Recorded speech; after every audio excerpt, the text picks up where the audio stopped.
এনসিপির কিছু সদস্য কক্সবাজারে আছে। আমার যেটা মনে হয় তারা মন খারাপ করে কক্সবাজারে আছে এবং তাদেরকে যথাযথ পজিশনিং করা হচ্ছে না, হয়তো বা তারা বুঝতে পেরেছে জুলাই ঘোষণাপত্র পাঠের সময় একটা নকশা ছিল যে কিছু দলের একজন একজন করে থাকবে। তো সেই জায়গা থেকে যারা জুলাই গণ অভ্যুত্থানের সাহসী বীর বা অনেক বেশি ফোকাস, তারা দর্শকের কাতারে থাকা ঠিক না, এটা আমার অবজারভেশন। আমি তাদের সমালোচনা করি। হ্যাঁ, ডক্টর ইউনূস যে জুলাই ঘোষণাপত্র পাঠ করছেন, উনি জুলাইয়ের কে যে উনি জুলাই ঘোষণাপত্র পাঠ করবেন?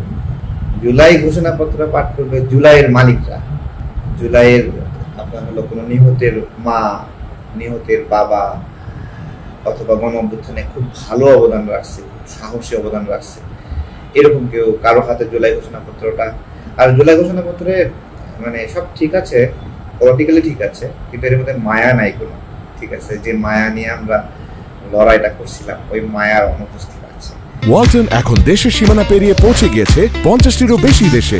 ওয়ালটন, ঘরে ঘরে বিশ্বজুড়ে। ইসলামিক গোষ্ঠীদের বিষয়টা আবার একটু বাদ গেছে, ওটা তাদের ত্যাগ তো অনেক। মোদী বিরোধী আন্দোলনের সময় 21টা মানুষ খুন হলো, তাদের স্যাক্রিফাইস অনেক না? তো ওই জায়গা থেকে তাদেরকে এই জিনিসগুলো অ্যাড্রেস করলে খুব বেশি ক্ষতি হতো না। ডক্টর ইউনূস আপনার হলো এনসিপির বলয় থেকে কিছুটা বের হওয়ার চেষ্টা করছেন, এটা বলা যায়। এটাও ভালো, সব দিকই ভালো, ঠিক আছে, কিন্তু সবাইকে নিয়েই ভালো হতে পারত।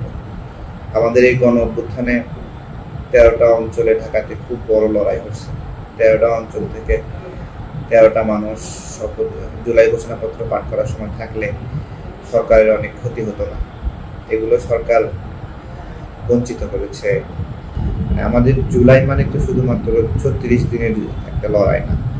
আমরা মোদী বিরোধী আন্দোলনের সময় ভারতীয় আগ্রাসন ঠেকানোর যে প্রাণপণ তৎপরতা ছিল, তারপরে হেফাজতের শাপলা চত্বরের যে লড়াইটা, কিন্তু রিমার্কেবল, মানুষের মনে গেঁথে আছে।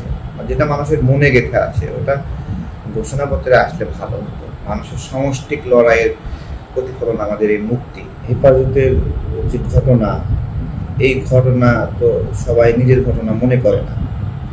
ইসলামিক দল জামাত ইসলামকে মনে করে যে হেফাজতের ঘটনা তাদের ঘটনা। ইসলামী আন্দোলন চরমনাই সাহেবের সংগঠন, তারা কি মনে করে শাপলা চত্বরের ঘটনা তাদের ঘটনা? তারা তো শাপলা চত্বরে এগিয়ে মানে পাশাপাশি আরেকটা প্রোগ্রাম রাখছিল ওই সময়, হ্যাঁ, এটাকে ডিফোকাস করার জন্য।